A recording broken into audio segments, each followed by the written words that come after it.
And what are some pros versus cons of joining management consulting? Yeah, good question. And excited to help your listeners debunk this. I think there's a negative perception, I think, of management consulting, especially McKinsey. But I think there are a lot of pros and a lot of cons, right? So I'll start with the pros. Pros is I think it's the best business training so we can get out of undergrad. It really is like drinking by the fire hydrant. You are thrown into a project. You are expected to learn quickly, and you do. You're given a lot of support. There's a huge focus on people development. And within my 2 years at McKinsey, I just can reflect and see that I've grown so much as a professional in that time.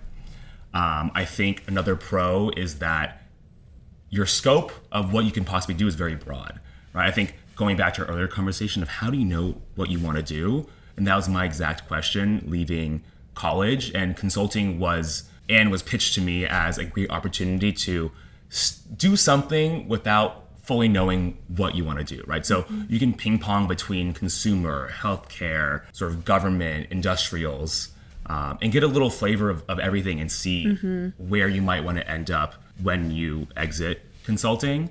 I think also third, it's just very fun. Like the teams get really tight. You find people you love working with. You get to travel. Like there's a lifestyle around consulting that maybe you've picked up from our classes in B school, but it's a lot about hotel points and flights and gaming that system. But at the end of the day, it's very, very team-based. There's lots of training. There's lots of opportunities to get together to colleagues. I think back warmly about my time at McKinsey. So that being said, I think there are a few cons as well. The hours, not great. What McKinsey like to say is that this job is more than a job, but less than a life. So you can imagine like where that falls in the work-life balance spectrum. Well, so what are the hours typically as like a first-year analyst? And then does it get better as you get more senior? Or is it still like you're working until like, what is it, 2 a.m.? 2 a.m. you go to bed, you wake up at like 9 a.m. Yeah. What does it look like?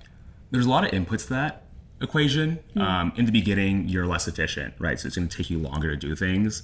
I would say, and it also depends on project, right? Some are very intense, especially those 2-week diligences, but some, if you have a year-long project, you can spread your work better. So I would say I normally worked like 9 a.m. check-in. Maybe I'll get out of the office like 7 or 8, go home, work out, eat dinner, and have an hour to plug in. 10 to 11, 11 to 12. More work, yeah. Either that or setting up the next day. It's very flexible, I would say. Like, besides your check-in, check-out, the way you use your time is up to you. There is just an expectation that you will get this quality of work done and this volume of work done at this time. Yeah.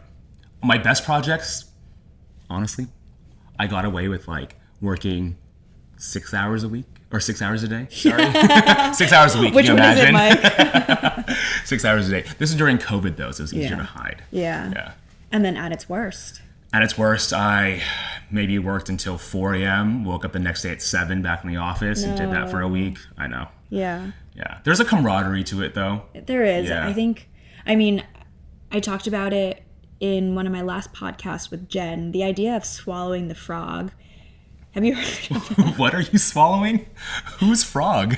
You're swallowing the frog. It's the idea that you need to put in the blood, sweat, and tears in your first few years outside of college to set yourself up for success. And then, not saying you can like coast after that, but because you have the pedigree or the job title or whatever, you have a much easier life. And I think maybe our generation, millennial-ish, is like used to doing that.